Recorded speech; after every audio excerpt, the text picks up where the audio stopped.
Welcome to Fight Club 24/7. My name's Johnny Rashman. Right, let's get straight into it. Ryan Garcia. Let's look at his performance on Saturday night. Now, as I always say, everything in life has to have context, and you've got to put context into his performance. A year away from the ring, changing trainer, personal problems he has. He wasn't going to look $1 million, right? I thought the performance was okay. He fought a tricky fighter. He's only been stopped once, I believe, in 33 fights. So he's not someone who gets blown away. He was irky-jerky. He was tricky. He was slipping and sliding. He knew how to survive a fight. He wasn't there to win. He was just there to survive. And he did it. And he did it pretty well, to be fair to him. Garcia, he looked good in spurts, but didn't really set anything up behind the jab. Didn't cut off the ring very well. And there are problems with Ryan Garcia. I've said it for many years now. He is a flawed fighter. The problem with him is it too much too soon? Right? And what I mean by that is it too much fame? Is it too much money? Is the hunger gone? Has the desire gone? Is he willing to really, really put in the hours to improve himself? Now, I look at a lot of ex-professional fighters and people in the media game or people of a certain age, and they'll say things like, well, back in my day, 20, 30 years ago, we wouldn't have behaved like that. We had dedication. We were just training. We weren't messing around. But as I say, you've got to put context into things, right? 20 years ago, there wasn't social media, right? There wasn't the distractions that there are now. Fighters weren't getting paid what they are now. So I think it is a little bit harsh to discuss to really compare things like that, because let's get it right. If we were all Ryan Garcia, we're all going to take money. I don't care who you are and what career you're in. If someone's going to throw money at you, you're going to take it, aren't you? Right? No one in the history of the world says, no, I'm not taking this money, I'm not taking that. They're going to take money, aren't they? Right? So you can't blame him for that. And I just don't think I just don't think other fighters of a certain generation had the distractions that there are today, and there are many distractions. So I have a little bit of sympathy for him, because, you know, not everyone is militant. Not everyone can dedicate themselves 100%. People have addictive personalities. Sometimes people wander off. So it is a bit unfair to criticize him at every opportunity, because the guy is a superstar. He is. He's got a lot of pressure on his head. He's a young kid, right? He fills stadiums out.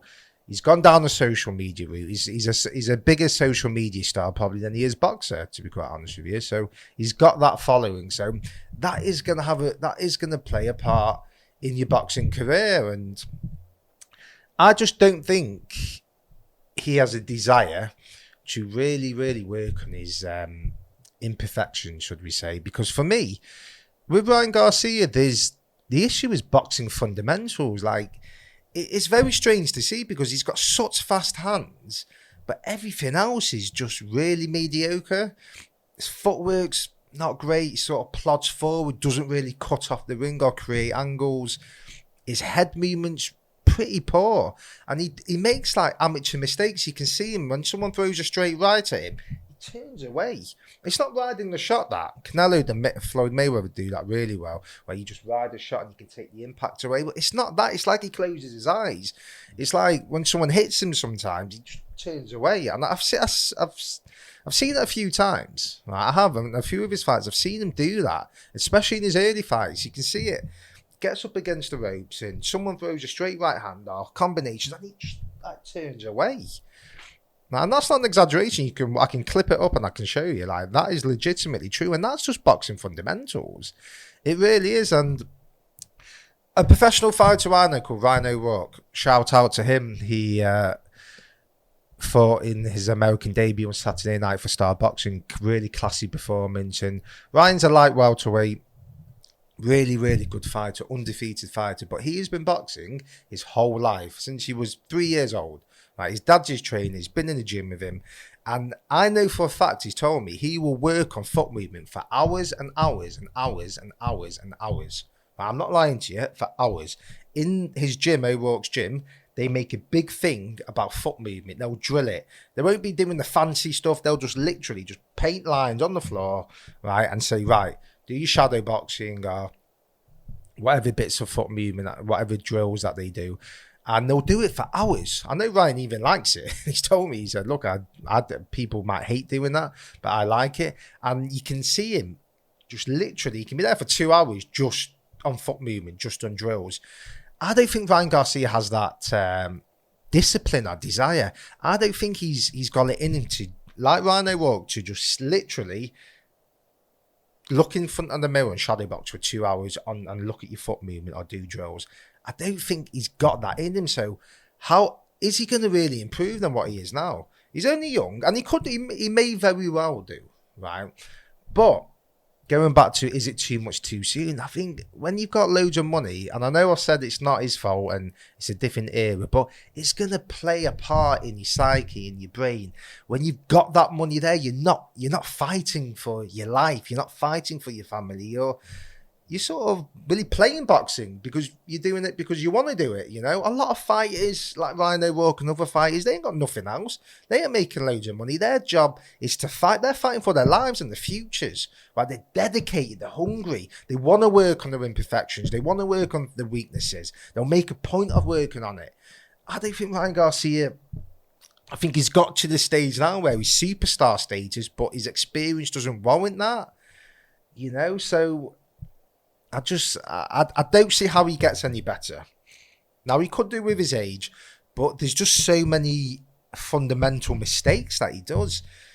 Defensive-wise, he just doesn't... I mean, he just basically putting the glove next to your chin. The shot that Luke Campbell caught him with, he was upright, chin in the air, you know, and that's what he got caught with. And that was happening on Saturday night. You know, he fights a decent punch, he'll get put to kip. It's as simple as that. So you can see you can see that there's just so many weaknesses in his game. But his hand speed is stunning to watch. It's absolutely stunning. It's so fast and explosive. But it's sort of like, does he know how to use it properly? He's very similar to Amir Khan. He really is. But Amir Khan, overall, was a much better boxer than Ryan Garcia. He gets a lot of stick, Amir Khan, which is just ridiculous. Right? Look at his amateur pedigree. Now, people will say, well, Ryan Garcia had a good amateur pedigree. He had 215 amateur fights. But you have to really look into that. Amateur records can be deceiving because you can have loads of fights when it's under 16 level or youth level or under 13 or schoolboy championships. And don't get me wrong, that's good experience, but real amateur pedigree is going to the Olympics, is the European Championships, is the World Championships. They're the really classy tournaments. And you're doing well in them and you're winning them. That shows you've got unbelievable ability. So Ryan Garcia's not doing tournaments like that. I know he beat Virgil Ortiz in the amateurs. He's lost to Devin Haney, but they're like under 17s, under 16s. They're not, as far as I know. If I'm wrong, then please feel free to show me. But he's not competing in world championships. He's not going to the Olympic process. So his amateur record is really a bit deceiving, and you can tell because he does lack boxing fundamentals. I only have to see 2 minutes of him in the boxing ring to tell you that. You can just see it. Whether it's his defense, his guard, his chin in the air, his body movement, his head movement, his foot movement, he just plods forward. There's just no really plan with it, and it's just weird to see because he's a one-trick pony. He really is, and that trick's very good. He's not just someone who can just throw a big right hand. It's not. He's a good combination puncher, devastating combination puncher. But that's also a disadvantage for him because when he's letting his shots go, like Amir Khan did, he's going to be in the pocket and he's going to get put to kip. People are going to do that all day long to Ryan Garcia. And that's why you won't fight Tank Davis and Kambosos and all these fighters, all these fighters. He won't fight them. I said it as soon as Oscar De La Hoya was waffling about fighting Isaac Cruz and all that. I said it. So he's not going to fight Isaac Cruz. No way. After a year out and all the problems, not going to put him in with a killer like that. So I think it's really important. He goes back to basics. His promoter has to think of him instead of the cash, because all Oscar De La Hoya is waffling is big fights and this and that. And I get it. It's his job as a promoter, but he's good. He's got money. He's good. I don't know if Oscar needs the money, but Ryan Garcia's got plenty of money, so it's not like he's struggling to pay the mortgage or he's struggling to pay the gym fees. You know, he can relax, so he's not got that pressure. So really, Oscar De La Hoya should be sitting him down and saying, right, let's take 2 steps back to go 3 steps forward. let's just go back a bit. Let's stop calling everyone out and all this, and let's really work on yourself. Because if it's a long-term game here, Oscar De La Hoya wouldn't be calling out Tank Davis and all these other fighters. He wouldn't. He has to stop that. Because we all know it's not going to happen. We all know it's just to stay in the news and to stay on social media and hashtags and the analytics, so people are searching Golden Boy and Ryan Garcia. We all know that. We can see that. But a promoter's job isn't just making money for the fighter. It's to guide his career, right? And you want your promoter to have your best interest at heart. So Oscar De La Hoya should be going in there and saying, let's call the bullshit out. I'm not going to start calling all the big names. Let's go back to work. Let's go back to the drawing board and the basics. And let's get a good 2 years, 23, 25, he could be a different fighter. But if De La Hoya's insistence on him fighting Cruz and Tank and all that, even in 2 fights' time, he's not ready. Ryan Garcia was just not ready for that. And because he's got so much fame, and as I say, it's too much too soon. So Ryan Garcia needs to go back to the drawing board, right? It's as simple as that. And in 2 years' time, he could be a completely different fighter. Because at the moment, it's just here, there, and everywhere. It's the balance of he's that famous. He needs to sell tickets and pay-per-views, right? But then you can't be putting him in with a journeyman or someone who's going to give him experience. So it's that balance. But really, they should be coming out. They should be coming out as a team and saying, and just being a bit humble and saying, look, this is where we're at. We're going to take a step back. I still believe I'm going to be the best in the world, but I'm going to develop myself. And you could see it in Ryan Garcia himself, the kid, after the fight. After the fight, the kid said, when he was being pressed on, who do you want to fight next in this? And he even basically said, look, I'm not calling out fights. That's not going to happen. Right? I'm sick of lying to the fans, basically. Right? I'm just going to fight who I'm going to fight. And fair play to him for that. And then you've got his own social media page, right, which is... It's just poor. It's like, there's just no context to that. And the DAZN boxing shows, the American broadcast, the English broadcast with Eddie Hearn, it's just like what they've got is some kid who doesn't really know what they're doing. He's going, yeah, I'm just going to get loads of engagement for you. I'm just putting everything out. Like, they put a graphic out. Who do you want Ryan Garcia to fight next? With Tank, Cambosis, Loma, I think, was in there, which is ridiculous. Jojo Diaz. And it's like, why are you putting that out when the fighter was said on your own broadcast, I'm not going to fight these guys. I'm good. I'm going to develop myself, he's basically trying to say. I'm not going to bullshit the fans. So why are you bullshitting the fans again? It's not going to happen. So everyone says Loma, is he going to fight Loma? So stop doing things for attention. Like, I get it. I understand it. We all do on social media. I've got media outlet myself. I want engagement. Right? But this is a broadcaster. It's meant to be a professional broadcaster. Listen to your fighter who says, I'm not fighting these guys. I'm good. So why are you posting shit again the day after just for attention and engagement? It's just weird. It's like, you've got a good professional setup with Eddie Hearn, right? The broadcast is good. It is. It's a good setup. Laura Woods and Tony Ballew and all these other guys, they're good. They're professional. They're okay, right? They're good. We can all nitpick at things, but they're not bad at what they do. I think Laura Woods is very good at what she does. She's a good presenter. Chris Mannix as well. I know he can be a bit annoying, but he's not an idiot, is he? He's a polished broadcaster, right? Then you've got this social media page just fucking waffling shite. It's like, I don't understand it. It's like, they just don't know boxing. They're just literally putting everything out, putting any post out just for engagement and just... And I get that's what a social media page is, but you're a professional channel, so it just doesn't tie in with the DAZN boxing brand. It's really poor, it's unprofessional, it's a bit cringe. So really, you need someone to sort your social media out. It's a bit embarrassing, to be quite honest with you. And this is DAZN social media. But I respected that of Ryan Garcia, I really did, because he knows it himself. Right, and he was going down the route last year of calling out the big names and all this, and he knew it wasn't going to happen. And now there's only so many times you can do that, because there's only so many times you can call someone out and then not actually fight them. There's only so many interviews you can give. People turn around before someone turns around and says, "Hold on, you've said this before, right? I'm sick of hearing it." So it's good to hear Ryan Garcia say, "Look, I'm not ready for these people." I think he knows it himself.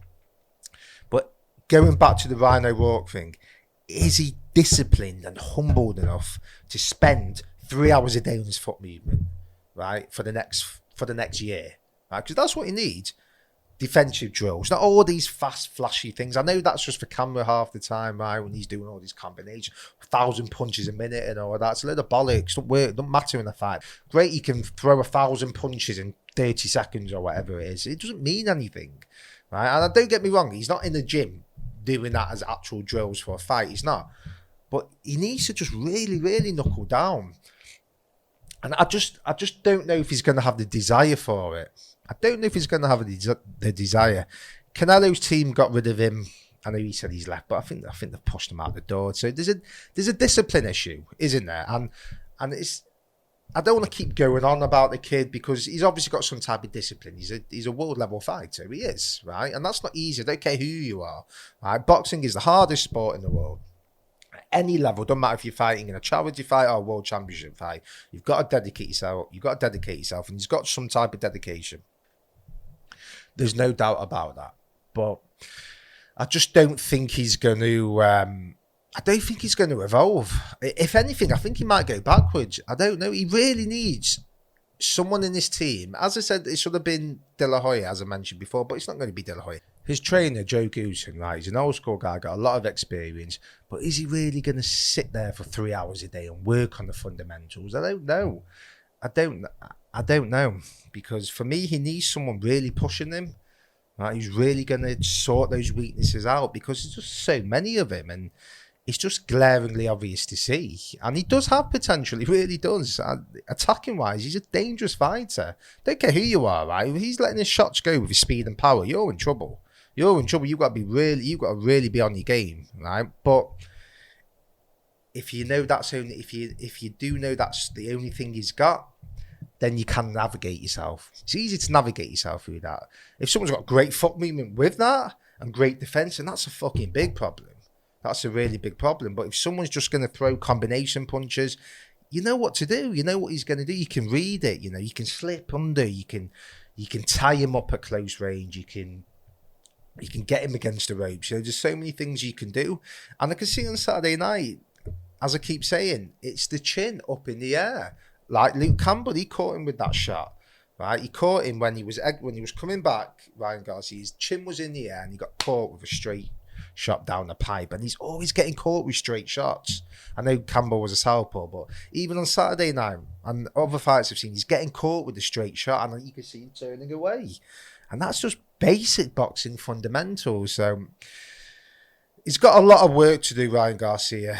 And straight back to the beginning of the video, is it too much too soon?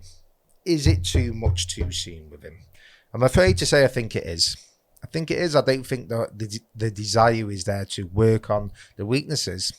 And unfortunately, if you want to be the best in the world and you want to mix with people like Tank Davis, Kambosos, Devin Haney, these are well-schooled technical guys. Really, really schooled, really, really technical, got a lot of experience. And you can see, and you know, they're going to work on their weaknesses. They're not just going to throw flashy shots. They're going to work on their weaknesses. And you know that's what they're doing. So I think I did always say Ryan Garcia was a disaster waiting to happen. I hope he proves me wrong, right? Because I do like watching him. I do. He's a must-watch TV, but I think, unfortunately, it's not going to end too well with him when he steps up. I don't think he'll fight anyone with a pulse, to be quite honest, for the next 18 months, 2 years. But when he steps up, he'll get put to kip. Let me know what you think. Were you impressed with Ryan Garcia? Do you think he can improve? Is it too much too soon? Like, comment, subscribe, let me know.